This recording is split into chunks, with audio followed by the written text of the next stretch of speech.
ऐसा चावल डाल करके वही भोग लगाते थे। नित्य पायस जो देव अन्न है उसी का भोग लगा करके स्वयं खाते थे।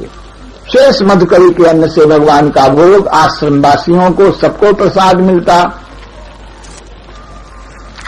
चुटकी मांगने वाला ब्रह्मचारी रोज मांगने के लिए जाता तो रास्ते में एक बनिया की दुकान थी। वह बनिया बार बार इस ब्रह्मचारी को बुलाता और कहता कि मेरे यहां से सामान ले जाओ और जितना चाहिए उतना ले जाओ, आटा दाल पूरा सामान ले जाओ, एक दिन का पूरा भोग ले जाओ। बार बार वह कहता, लेकिन ब्रह्मचारी एक ही जगह से पूरा सामान लेना ठीक नहीं, इसलिए वह सामान को लेता नहीं। वह बनिया जो था उसमें कोई श्रद्धा नहीं थी कि श्रद्धा के कारण बार बार कहता था कि मेरे यहां से सामान ले जाओ। कहता हुआ इसलिए था कि काशी नगरी में रहने वाला एक रघु नाम करके कोई भाग्यशाली चमार था, उसके कोई संतान नहीं थी। तो किसी ने कह दिया कि तुम्हारा अन्न अगर स्वामी जी की सेवा में पहुंच जाए भोग में तो अवश्य तुमको संतान की प्राप्ति हो जाएगी। तो मैं चमार और मेरे घर का अन्न स्वामी जी के ठाकुर जी के भोग में कैसे पहुंचे, कोई उपाय नहीं। इसलिए उसने उस बनिया से कहा कि तुम जो कुछ सामान दो ज्यादा से ज्यादा पैसे हमसे ले लेना, लेकिन किसी तरह से मेरा सामान स्वामी जी के यहां पहुंचना चाहिए। इसने आश्वासन दिया कि यहां होकर के ब्रह्मचारी रोज निकलता है और मैं उसको आग्रह करके तुम्हारा सामान दे दूंगा। पैसे ले लिए और रोज आग्रह करता कि ले जाओ ले जाओ। तो एक दिन बरसे प्रबल धार तामे वापे आनियो। संयोग से एक दिन वर्षा हो रही थी और ऐसी वर्षा हो रही थी कि घूम करके भिक्षा लाने में बड़ी कठिनाई प्रतीत हुई। ब्रह्मचारी ने सोचा कि बारंबार यह बनिया आग्रह करता है तो अवश्य ही इसके भीतर श्रद्धा है, प्रेम है। तो अगर इस श्रद्धालु के यहां से अन्न ले ले तो कोई हर्ज नहीं। यह विचार करके उसके यहां से अन्न ले लिया, सामान ले लिया, ला करके आश्रम में रखा। पाक हुआ और भगवान को भोग लगाया गया। भगवान के भक्त लोग जो भगवान को भोग लगाते हैं और भोग लगा करके ध्यान करते हैं तो उनको यह अनुभव हो जाता है कि प्रसन्न होकर के प्रिया प्रियतम ठाकुर जी भोग को आरोग रहे हैं, खा रहे हैं। इस तरह का अनुभव भक्तों को होता है। स्वामी जी ने भोग लगने पर देखा ध्यान करके तो आज भगवान सामान्यतया लोगों के द्वारा अर्पित जो पदार्थ है उसको ठाकुर जी दृष्टि से ग्रहण करते हैं, पदार्थ को देख लेते हैं। इसको दृष्टि भोग कहा जाता है। देख लिया, हो गया। और विशेष जो प्रेम का पदार्थ होता है उसे भगवान स्वयं आरोगते हैं, खाते हैं, स्वीकार करते हैं। तो आज स्वामी जी ने ध्यान लगा करके देखा तो भोग भगवान को अर्पण किया गया, भगवान ने उसको स्वीकार किया, लेकिन वह दृष्टि मात्र से स्वीकार किया। उन पदार्थों की ओर देखा लेकिन स्वयं खाया नहीं, आरोगा नहीं। उनके मन में संदेह हो गया कि आज का यह अन्न कुछ दूषित मालूम पड़ता है। कैसे अन्न आया, कहां से आया, जानने के लिए ब्रह्मचारी को बुलाया और उससे पूछा तो उसने बताया कि महाराज एक बनिया था, रोज आग्रह करता था, आज वर्षा हो रही थी, इसलिए मैंने उसके यहां से ला करके सामान भोग में दिया। मधुकरी आज नहीं हो सकी, अनेक घरों से थोड़ा थोड़ा आगे भिक्षा हम नहीं ला सके। स्वामी जी ने ध्यान लगा करके देखा तो उनको मालूम पड़ा कि इस अन्न का दोष, मान लिया बनिया के यहां से लाए, बनिया श्रद्धालु हो तो कोई हर्ज नहीं, बनिया का अन्न ठीक है, लेकिन उस अन्न के देने में सकाम भावना है, कामना है उसकी, अन्न उसने दिया है तो निष्काम भाव से नहीं दिया है, कामना की गई है कि यह अन्न पहुंच जाए और हमको पुत्र की प्राप्ति हो। सकाम अन्न होने के कारण स्वामी जी ने उस आज्ञा का उल्लंघन करने वाले ब्रह्मचारी को आदेश दिया कि भाई सकाम अन्न आया है और भगवान के सामने अन्न आ गया है, तो जिसका अन्न है उसकी कामना पूर्ण होनी चाहिए, और कोई पुत्र तो उसके भाग्य में है नहीं, तुम ही उसके पुत्र बनो, उसको यह आज्ञा दी। तुमने उसका अन्न लिया है, इसलिए तुम ही उसके पुत्र बनो।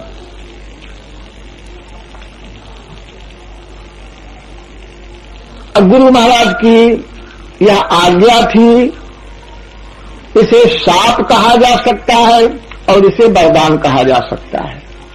गुरुजनों के, ऋषियों के जितने शाप इतिहास में कहे सुने जाते हैं, वह शाप भी वरदान के तुल्य ही हुए। कोई ऐसा शाप नहीं हुआ किसी ऋषि का दिया हुआ शाप, जिस किसी को भी ऋषियों ने कोई शाप दिया उसका कल्याण ही हुआ। श्रद्धालु शिष्य था, गुरुदेव भगवान के चरणों में प्रणाम किया, आज्ञा को स्वीकार किया। कुछ दिनों के बाद इस ब्रह्मचारी का शरीर छूट गया और शरीर छूटने के बाद उस चमार के घर में बालक के रूप में उसका जन्म हुआ।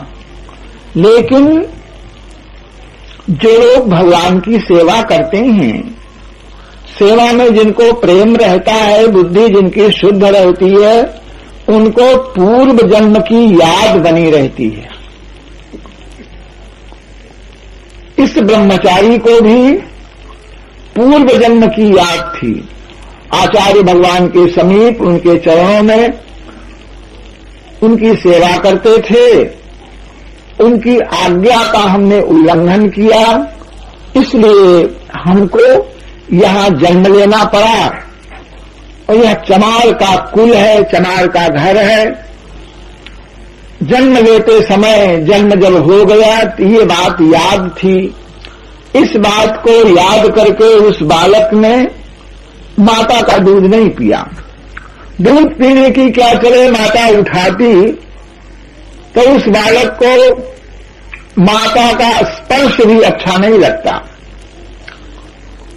कुछ कह नहीं सकता था, लेकिन ज्ञान मौजूद था। आचार्य रामानंद जी महाराज को भगवान की आकाशवाणी सुनाई पड़ी कि तुम्हारे वाक्य की रक्षा करने के लिए तुम्हारे वरदान से अथवा तुम्हारे शाप से ब्रह्मचारी का जन्म चमार के घर में हो रहा है और वह दूध नहीं पीता है। वो दूध इसलिए नहीं पी रहे थे कि यही था कि उसके घर में पुत्र के रूप में जन्म है, तो मैं पुत्र के रूप में मैंने जन्म ले लिया, पुत्र की इसको प्राप्ति हो गई। स्वामी जी की बात सत्य हो गई और भगत का मनोरथ भी पूरा हो गया, पुत्र का जन्म हो गया।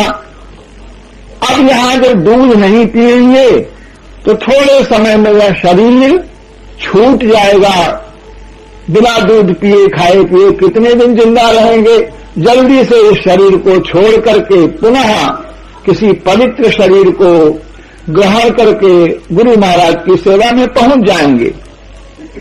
यह शरीर, चर्मकार का शरीर, गुरुदेव की सेवा के योग्य नहीं है, इसलिए इस शरीर को छोड़ ही देना ठीक है। इस विचार से बालक दूध नहीं पी रहा था। आकाशवाणी के द्वारा स्वामी जी को इस बात का अनुभव हुआ कि बालक का जन्म हुआ है, दूध नहीं पी रहा है। तो दयालु स्वामी जी झट कहां तो आप अपनी कुटी से निकलते नहीं थे, लेकिन आज उस बालक के ऊपर कृपा करने के लिए वात्सल्यवश आपने चरण पादुकाएं धारण की। किसी से कहा भी नहीं कि हम कहां जा रहे हैं, चल दिए। और चलते समय उनके पीछे बहुत से संत महात्मा भी पीछे पीछे चलने लग गए। कहां जा रहे हैं किसी को पता नहीं था। लोगों को आश्चर्य हो रहा था कि आज कैसे कुटी से निकल पड़े, कहां जाएंगे, किस पर कृपा करेंगे। तो चलते चलते सीधे आप उस चमार के द्वार पर आ गए, खड़े हो गए। स्वामी जी का आगमन देख करके बहुत से लोग सामने लेट लेट करके धरती में सब लोगों ने प्रणाम किया।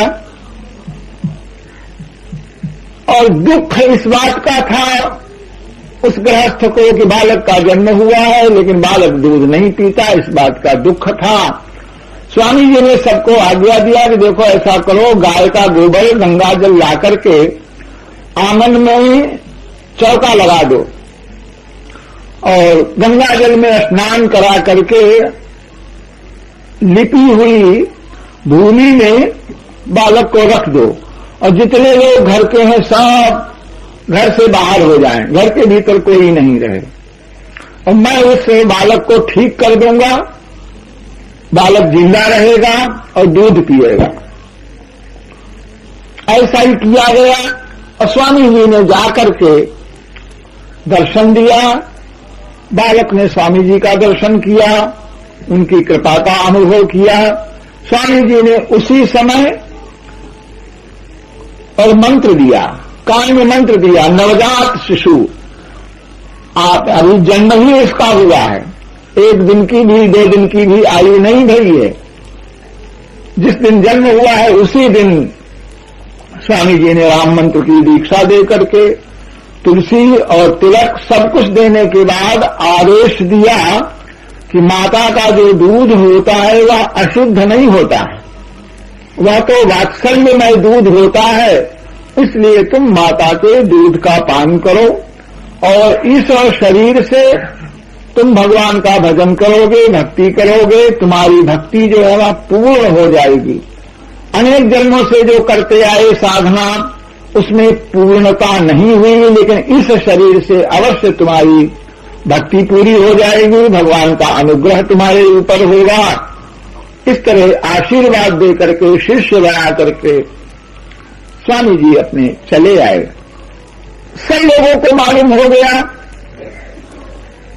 इस चमार का बालक जो है वह स्वामी जी का शिष्य हो गया है, स्वामी जी ने शिष्य बना दिया। और पूर्व जन्म में वह ब्रह्मचारी था, वही जन्म लिया। ये इतिहास सबको विदित हो गया, सब लोगों ने इस बात को जान लिया। धीरे धीरे रैदास जी बड़े भय। बालक का नाम रैदास रखा गया। स्वामी जी ने रैदास का रैश माने होता है श्री लक्ष्मी जी, तो लक्ष्मी का दास, किशोरी जी का दास, यह नाम प्रसिद्ध हुआ। कुछ लोग रविदास कहना चाहते हैं, लेकिन रैदास ही नाम यह इतिहास में पाया जाता है, प्रसिद्ध है। बड़े हो गए तो बड़े होने पर स्वामी जी की कृपा से भक्तों में, साधुओं में आपका प्रेम स्वाभाविक था। और साधु महात्मा लोग भी बिना किसी संकोच के रैदास के समीप जाते, जानते कि स्वामी जी का शिष्य है। बचपन से उसके समीप लोग जाते, उठने बैठने में कोई संकोच नहीं करते। और रैदास जी भी एक बार नित्य पंचगंगा घाट पर आकर के गुरुदेव के आश्रम में आकर के आश्रम में प्रणाम करके जाते, दंडवत करके जाते। यह नित्य नियम उनका रहा। एक बार जरूर रोज आते और आते समय रैदास जी आए। सब साधुओं को बड़ी प्रसन्नता होती। बचपन से ही बाल्यकाल में जन्म लेते ही इनको मंत्र मिल गया। कितनी इनके ऊपर कृपा हुई, उनकी महिमा को समझ करके सभी संत लोग बड़ा प्रेम करते थे। रैदास जी को भी साधुओं से प्रेम हुआ स्वाभाविक। होते होते और जब आप थोड़ा बड़े हुए तो जो साधुओं में प्रेम था, उस प्रेम का परिणाम यह हुआ कि घर में कोई रुपया पैसा कोई वस्तु मिल जाती तो वह साधुओं की सेवा में दे देते।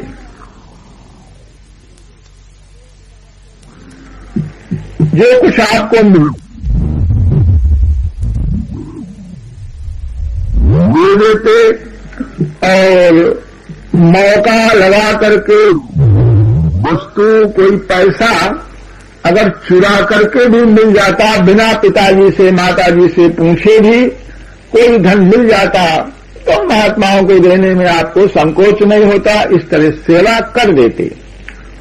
कुछ दिनों के बाद पिताजी को मालूम पड़ा ये तो हमारा जो पैसा रखा रहता है उसमें से उठा करके इन बाबा लोगों को दे देता है। इससे उनको बड़ा भारी क्रोध हुआ। अरे इस तरह से अगर ये घर में रहेगा तो कहीं घर का जो धन है साधुओं को बांट देगा और मैं तो कंगाल हो जाऊंगा।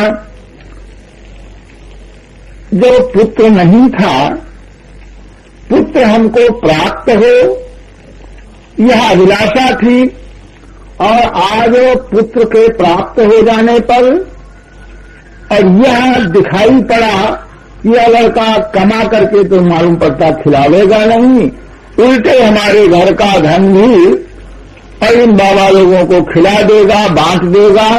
इसलिए ऐसे पुत्र से पिता को घृणा हो गई और उन्होंने अपने घर से निकाल दिया। परिवार के लोग, संसारी लोग प्रायः स्वार्थी होते हैं। रैदास जी को इसमें कोई आपत्ति नहीं हुई। विवाह हो गया रैदास का, बचपन में ही विवाह हो गया। बहुत ज्यादा अवस्था तो नहीं थी, लेकिन विवाह हो जाने के बाद घर से निकाल दिया और घर में कोई हिस्सा नहीं दिया, कोई कण नहीं दिया। कोई बर्तन दे दें, कुछ सामान दे दें, रहने की जगह दे दें, कुछ नहीं। इतने अधिक नाराज थे, उन्होंने सोचा अगर कुछ दे भी देंगे तो यह तो खिला पिला देगा, नष्ट कर देगा, इसलिए कुछ देने की जरूरत नहीं। रहने के लिए घर के पीछे खाली जगह जो पड़ी हुई थी वो बता दी कि बस इसी में तुम चाहे मकान बना लो, चाहे रहो, चाहे जैसे करो। लेकिन रैदास जी को इस प्रकार घर से जब निकाला गया तो उनके मन में प्रसन्नता हुई।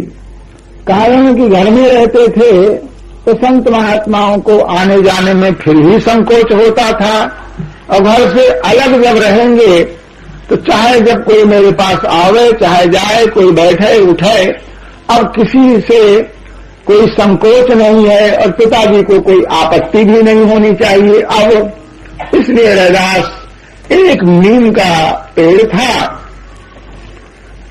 सुंदर हरा भरा, उस पेड़ के नीचे आप रहने लग गए। पति पत्नी दोनों ही मैदान में पेड़ के नीचे।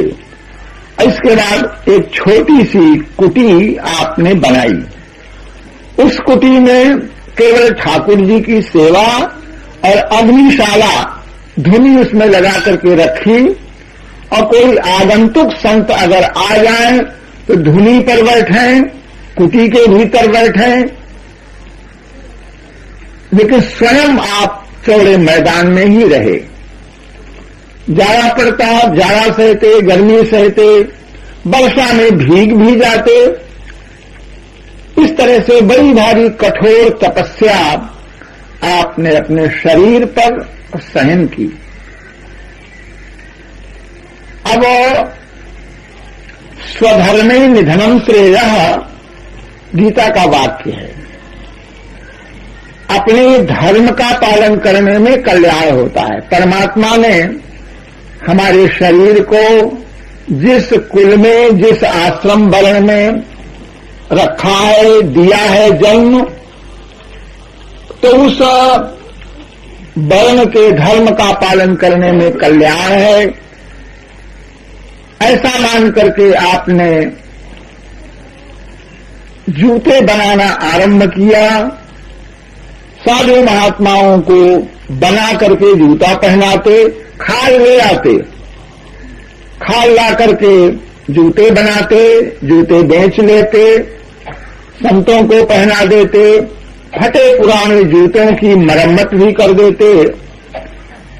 यह वृत्ति आपने अपनाई और इस वृत्ति से दिन भर मजदूरी करने पर जो कुछ मिल जाता था, उन पैसों से शाम के समय कोई खाने पीने की चीज, आटा दाल का संग्रह करते, ले आते, भोजन बन करके भगवान का भोग लगता और उसमें कोई आए गए से साधु महात्मा है उनको बांट करके खाते। संत महात्मा आ जाते, उनको बाजार से सामान दिला देते, सेवा अवश्य करते और उन साधुओं को आने में बड़ा अच्छा लगता।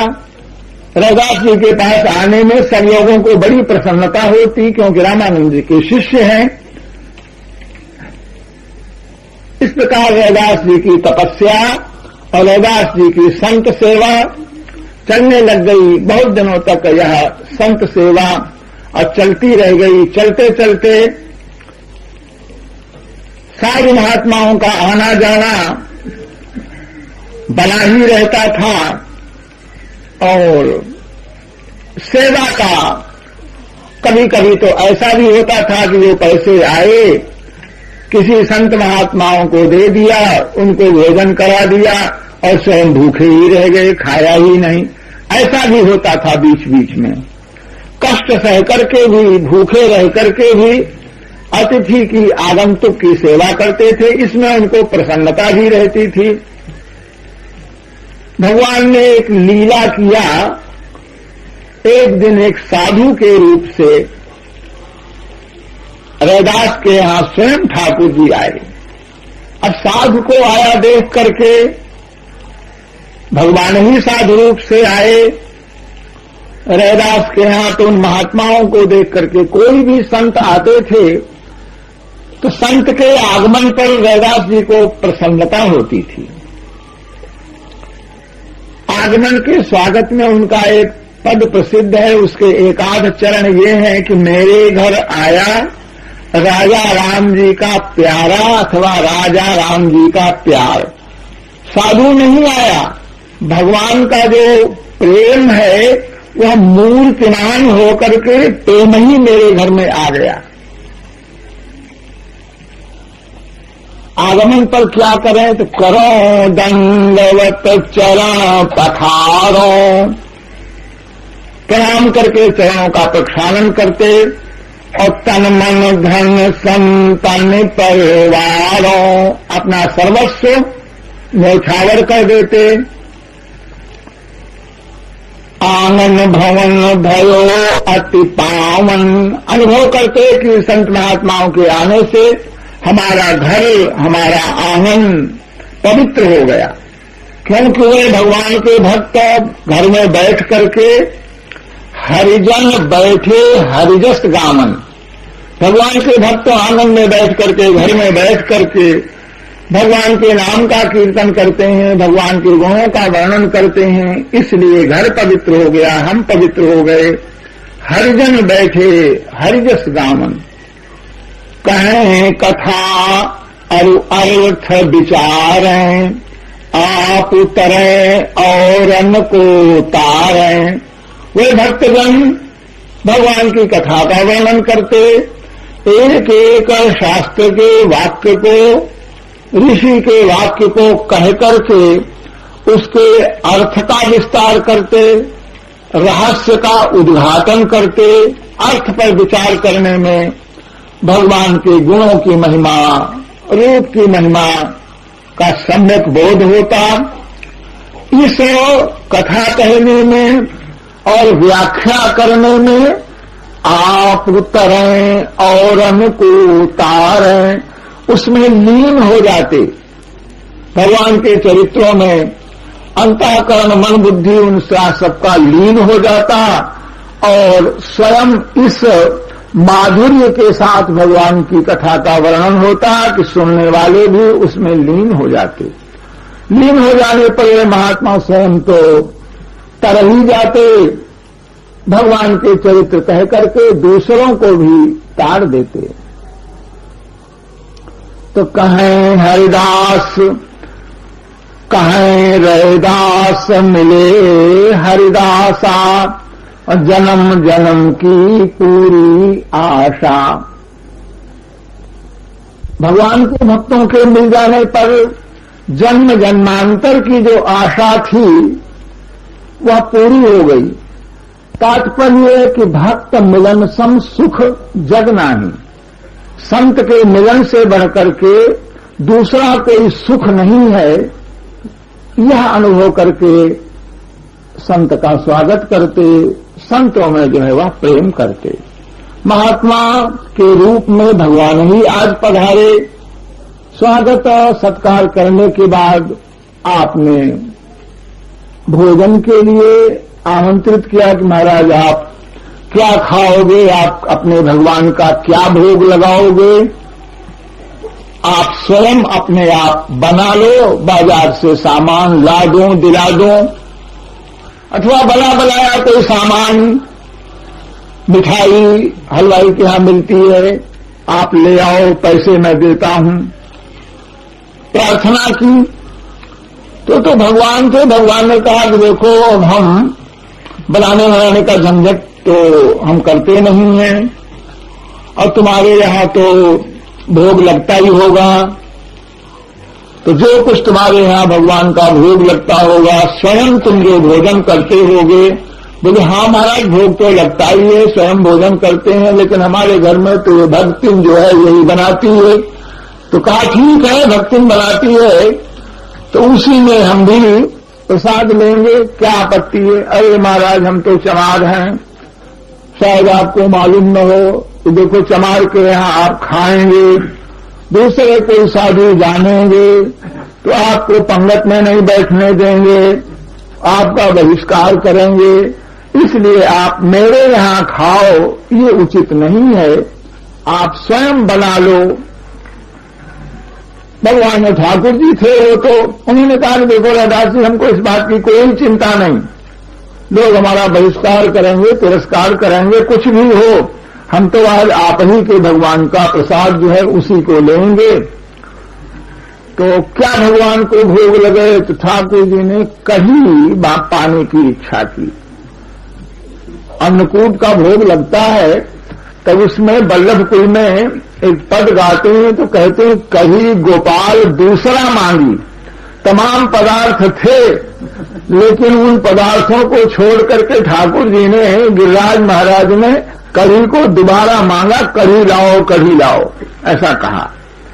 तो वह प्रिय भोजन अपना जो भगवान ने था उसे बता दिया, भगवान का भोग लगा और महात्मा ने भोजन किया, विश्राम किया। और इसके बाद जब चलने लग गए तो उन्होंने रैदास जी से कहा कि देखो रैदास जी, तुम्हारे यहां साधु महात्मा आया जाया करते हैं, उनके स्वागत के लिए, भोजन कराने के लिए तुम्हारे पास कोई आमदनी तो है नहीं, इसलिए हम आपको एक उपाय बताते हैं। और उपाय क्या है, उत्तराखंड के जंगलों में घूमते घामते पहाड़ों में हमको एक पत्थर का टुकड़ा मिल गया है, मेरे पास एक पत्थर है और पारस उसको समझो। तो वह पारस जो है अगर लोहे से स्पर्श करा दिया जाए तो वह लोहा जो है वह सोना हो जाता है, इसलिए मैं पारस पत्थर को दे जाता हूं। आपको जब आवश्यकता पड़े साधुओं की सेवा करने के लिए तो उस पारस से थोड़ा सा सोना बना लेना, सोने को बाजार में बेच करके साधुओं को भोजन कराना। मैं तो जानता हूं आपको स्वयं अपने लिए कुछ नहीं चाहिए, लेकिन मैं तो संत सेवा के निमित्त आपको यह पारस दे रहा हूं।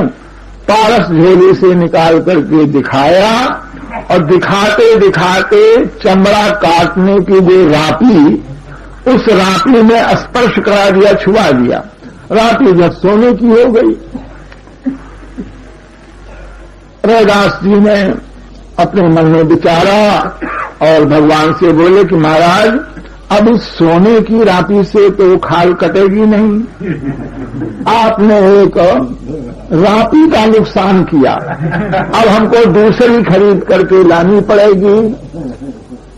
रैदास जी ने हाथ जोड़ करके कहा कि महाराज, ये जो धन आप दे रहे हैं, इस धन में हमको विश्वास नहीं है।